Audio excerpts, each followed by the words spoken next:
السلام عليكم. اللاعب الدولي المغربي أشرف حكيمي كيفوز في هذه السنة بأفضل لاعب. ما شاء الله. الله يوفقه الخير. دائما أشرف حكيمي رافع الراس ديال المغاربة كلهم، وبطبيعة الحال بالحضور ديال الأم ديالو، ولهلا خطينا ويخطيكم رضات الوالدين. يعني بالرضا ديال الأم ديالو ووصل لهذا النجاح وحقق هذا الحلم، والعقبة الكرة الذهبية إن شاء الله لما لا. أشرف حكيمي كان فرحان بزاف بهاد الجائزة ديال أفضل لعيب. قدام اش غنقول لكم الفنانين بزاف. كلشي تبهر، كلشي تفاجأ بهاد الجائزة اللي خدا أشرف حكيمي، وبطبيعة الحال كلشي فرح ليه.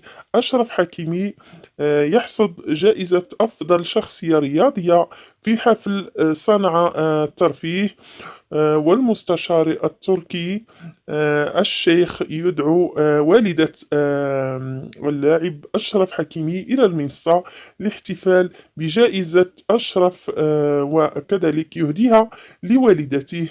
أشرف حكيمي كيهدي الجائزة الوالدة ديالو، والمغاربة كاملين بطبيعة الحال، وكلشي فرحان بأشرف حكيمي لأنه عزيز على المغاربة كاملين. بالطيبوبة ديالو بالحب ديالو لبلادو، واخا ما كبرش هنايا في المغرب، ولكن ما شاء الله ملي كيجي المغرب كيدير الخير بزاف، كيصدق، كيعطي للناس المحتاجين، كيعاون الفقراء، ويعني كيوقف مع ولاد بلادو بمعنى الكلمة. وبخصوص هذا الموضوع بزاف ديال الناس كيشكروه، ومرضي الوالدين. راكم تشوفوا الام ديالو فين ما كان الا وكتكون الام ديالو في الجانب ديالو. الله يخليها ليه، والله يحفظ ليه ميمته ويحفظ لكم ميمتكم تانتوما ان شاء الله.